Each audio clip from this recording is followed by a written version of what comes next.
আর আমাদের শেষ দাবি একটাই। কয়টা দাবি আমাদের? আচ্ছা বলেন দাবি কয়টা?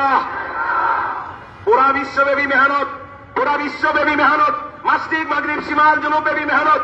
এই বিশ্বব্যাপী মেহনতের জন্য একজন বিশ্ব আমিরের দরকার আছে কি আছে না? বিশ্ব নেতৃত্ব দেওয়ার জন্য আমাদের আমির আছে কি আছে না? আমরা বিশ্ব ইজতেমা তখনই বিশ্ব ইজতেমা হবে, বিশ্ব ইজতেমা তখনই বিশ্ব ইজতেমা হবে যখন বিশ্ব আমির উপস্থিত থাকবে। এই জন্য বিশ্ব আমির এই দেশে আমাদের এই ইজতেমা আসবে। এটা আমরা কারা কারা চাই না ইনশাআল্লাহ। এই জন্য আমরা মাননীয় সরকারের কাছে উদাত্ত আহ্বান জানাবো। উনি একজন বিশ্ববরণ্য ব্যক্তি, উনি শান্তিতে নোবেল বিজয়ী ব্যক্তি।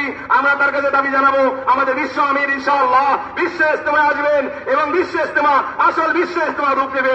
আল্লাহ পাক আমাদেরকে ইমারতের সাথে, মারকাজিয়াতের সাথে, হক্কানিয়াতের সাথে মওত পর্যন্ত আমিরের কাছে জমে থাকার তৌফিক দান করেন।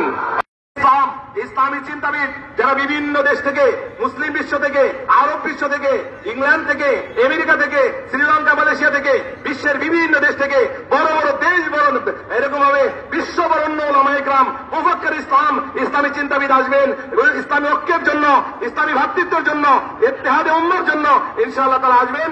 আমরা এই ব্যাপারে চিন্তা করতেছি।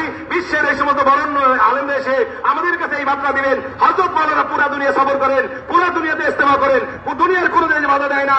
তারাও আমাদেরকে উদাত্ত আহ্বান জানিয়ে দেবেন বাংলাদেশেও যেন হযরত আসতে পারে। এই মর্মে আমরা ইনশাআল্লাহ আগাচ্ছি। দোয়া করেন যাতে আল্লাহ পাক এই মেহনতকে সফল করে ইনশাআল্লাহ।